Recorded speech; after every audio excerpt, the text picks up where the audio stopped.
അല്ല, അത് കഥയല്ല. പള്ളിക്ക് കാവൽ നിന്ന് രക്തസാക്ഷിത്വം വരിക്കേണ്ട വന്നത് കഥയായിട്ടാണ് കാണേണ്ടത്. അങ്ങനൊന്നും പ്രയോഗം നടത്തല്ലേ. ഞാന് കുഞ്ഞിരാമനെ കുറിച്ചാണ് സംസാരിക്കുന്നത്. അതെ, കുഞ്ഞിരാമന്റെ രക്തസാക്ഷിയാണ്. രക്തസാക്ഷിത്വത്തെ കുറിച്ച് നിങ്ങൾ വാദോരാതെ കേരളത്തിൽ സംസാരിച്ചു കൊണ്ടിരിക്കുന്നു. കുഞ്ഞിരാമന്റേത് പള്ളി സംരക്ഷിക്കാൻ പോയ ഒരു രക്തസാക്ഷിത്വമല്ല, കള്ളുഷാപ്പിൽ കത്തിക്കുത്തുണ്ടായി മരിച്ചതാണ് എന്നുള്ളത് കേരളത്തിലെ പൊതുസമൂഹത്തിന് മുഴുവൻ അറിയാമല്ലോ. പിന്നെ ജയിക്ക് ഇതിനെ കുറിച്ച് വാചാലമായിട്ടൊന്നും പറഞ്ഞ് അങ്ങനെ വലിയ ബോധവൽക്കരണം ഒന്നും നടത്തണ്ട. ഞാൻ ഡോക്ടർ കോൺഗ്രസ് ഓഫീസിൽ പോയി പറഞ്ഞാൽ മതി, ഇവിടെ വന്ന് പറയണ്ട. അത് കോൺഗ്രസ് ഓഫീസിൽ പോയി പറഞ്ഞാൽ മതി. കേട്ടല്ലോ, ആ മാതിരി വൃത്തികേട് ഇവിടെ ഒരു മാധ്യമത്തിന്റെ ഫ്ലോറിൽ വന്ന് പറഞ്ഞാൽ കേട്ടോണ്ടിരിക്കാൻ വേറെ ആളെ നോക്കണം. കേട്ടല്ലോ, നിങ്ങൾ എന്ത് പറഞ്ഞിട്ടാണ്, നിങ്ങൾ എന്തറിഞ്ഞിട്ടാണ് മനസ്സിലാക്കുന്നത്? അല്പമെങ്കിലും രാഷ്ട്രീയ ചരിത്രം അറിയാവോ? സഖാവ് യു കെ കുഞ്ഞിരാമനെ കോൺഗ്രസ് ഭരിക്കുന്ന ബാങ്കിന്റെ ബോർഡിലേക്ക് നോമിനേറ്റ് ചെയ്ത ആളായിരുന്നു, അങ്ങേക്കറിയോ? ഒന്നും അറിയാതെ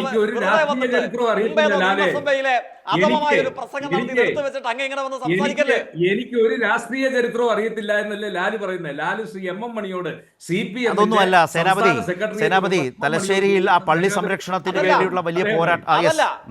ഈ മാതിരി വൃത്തികേട് ആരെ കുറിച്ചും പറയാൻ പാടില്ല. അല്ല, അതൊക്കെ അല്ല, ഞാൻ പറഞ്ഞില്ലേ, നിങ്ങൾക്ക് വസ്തുതകൾ പറയുമ്പോൾ നിങ്ങൾക്ക് അത് വൃത്തികേടായിട്ട് തോന്നും. നിങ്ങൾ വൃത്തികേടായിട്ട് തോന്നിക്കോട്ടെ. ഒരു ഫ്ലോറിൽ നമ്മൾ ചർച്ച ചെയ്യുമ്പോൾ അല്ലെങ്കിൽ സേനാപതിയോട് ചോദ്യം,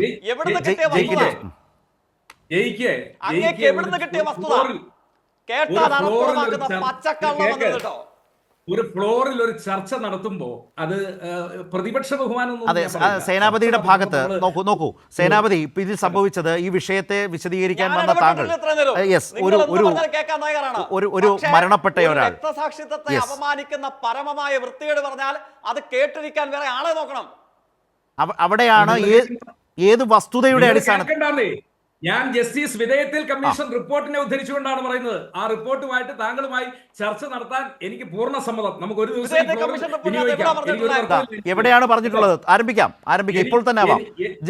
സേനാപതി പറയും.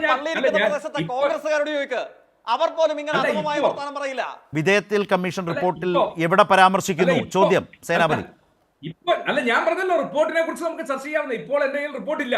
റിപ്പോർട്ടിനെ കുറിച്ച് അല്ല, ഒരു ഉത്തരവാദിത്വമില്ലാതെ അപ്പോ ഒരു മരണപ്പെട്ട ഒരാളെ ആക്ഷേപിക്കും വിധം നിലപാടെടുക്കാമോ? ഞാൻ ആക്ഷേപിച്ചതല്ലോ. നിങ്ങൾ സ്ഥിരമായി ഈ കഥ ഇങ്ങനെ പറഞ്ഞുകൊണ്ട് നടക്കുകയാണ്. കുഞ്ഞിരാമൻ പള്ളി തകർക്കാൻ പോയത്, പള്ളി തകർക്കുന്നവരെ എതിർക്കാൻ പോയി, കുഞ്ഞിരാമൻ രക്തസാക്ഷിയായി എന്ന് നിങ്ങൾ ഇങ്ങനെ നിരന്തരമായി പറഞ്ഞുകൊണ്ടിരിക്കുന്നു. ഞാൻ നിങ്ങൾ പറഞ്ഞതിനെയാണ് എതിർത്തത്. അത് മാത്രമാണ് ഞാൻ എതിർത്തത്. അതിനോടുള്ള കടുത്ത മറ്റൊരു വിഷയത്തിലേക്ക് പോയതുകൊണ്ടാണ്. സമീപമുള്ള സാധാരണക്കാരായ മനുഷ്യന്മാർ ജയിക്കിന്റെ ശക്തമായ വിയോജിപ്പ് അക്കാര്യത്തിലുണ്ടെങ്കിൽ അത് അവതരിപ്പിക്കാനുള്ള ഒരവസരം കൂടി എന്താണ്? കാരണം ഈ വിഷയത്തിൽ നിന്ന് മാറി സേനാപതി മറ്റൊരിടത്തേക്ക് പോയതുകൊണ്ടാണ്. അല്ല, ഇത് മറ്റതുമായി ബന്ധമുള്ളതല്ല.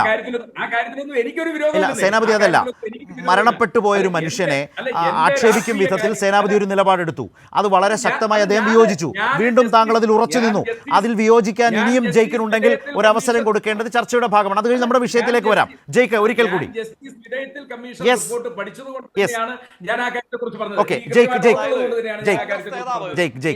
എങ്ങനെ ഒരു ജനാധിപത്യപരമായി നടത്തപ്പെടുന്ന ഒരു സംവാദത്തിൽ എങ്ങനെ അധമനായി മാറാം, എങ്ങനെ ഒരു ചർച്ചയെ തന്നെ അധമമായ രാഷ്ട്രീയത്തിന്റെ പ്രചരണ വേദിയാക്കാം എന്നുള്ളതിന്റെ നേരുദാഹരണമാണ്.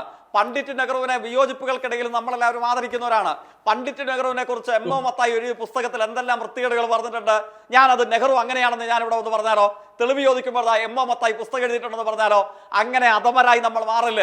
വിധേയത്തിൽ കമ്മീഷൻ റിപ്പോർട്ടിന്റെ ഒരു പരിസരത്തിലും സഖാവ് യു കെ കുഞ്ഞിരാമൻ മെരുവമ്പായി മുസ്ലിം പള്ളിക്ക് കാവൽ നിൽക്കവെ കൊല്ലപ്പെടേണ്ട വന്നതിനെ സംബന്ധിച്ച് തെറ്റായ ഒരു പരാമർശവുമില്ല, തെറ്റായ ഒരു വിവരവുമില്ല.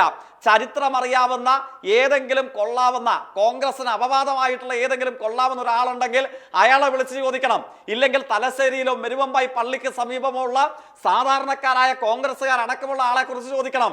എങ്ങനെയാണ് സഖാവ് യു കെ കുഞ്ഞിരാമൻ രക്തസാക്ഷിത്വം വരിക്കേണ്ട വന്നത്? എന്തു കാരണത്താലാണ് രക്തസാക്ഷിത്വം വരിക്കേണ്ട വന്നത്? മെരുവമ്പായി പള്ളി ഇപ്പോഴും സൂര്യശോഭയോടുകൂടെ ആകാശത്തേക്ക് ശിരസുയർത്തി നിൽക്കുന്നുണ്ട്. ആ ചരിത്രം അറിയാവുന്ന ഏതെങ്കിലും ഒരു ആളോട് പോയി ചോദിക്കണം. എന്നിട്ട് വേണം ഈ മാതിരി വർത്തമാനം ഇവിടെ വന്നതെന്ന് പറയാൻ.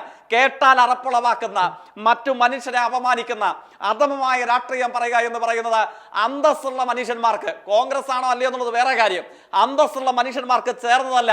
അങ്ങ് ആ പ്രയോഗം പിൻവലിക്കണം. അങ്ങയുടെ രീതി വെച്ചിട്ട് അങ്ങ് ഇതൊന്നും ചെയ്യാൻ പോകുന്നില്ല. പക്ഷേ ഞാൻ പറയുകയാണ്, അങ്ങ് ഇങ്ങനെയൊന്നും ആകാൻ പാടില്ല. ഒരു മനുഷ്യരെ പുലർത്തേണ്ട സാമാന്യ മര്യാദയും അന്തസ്സുമെങ്കിലും പുലർത്തുമെന്ന് ഞാൻ അങ്ങയോട് അഭ്യർത്ഥിക്കുകയാണ്. യെസ്, അല്ലെങ്കിൽ എം പി രാഘവന്റെ ജീവചരിത്രമുണ്ട് നിങ്ങളുടെ കൂടെ വന്നതിന് ശേഷമുള്ളത്, ഒരേ ജന്മം, അതിൽ പ്രകീർത്തിക്കുന്നുണ്ട് സഖാബ് UK രക്തസാക്ഷിത്വത്തെ സംബന്ധിച്ച്.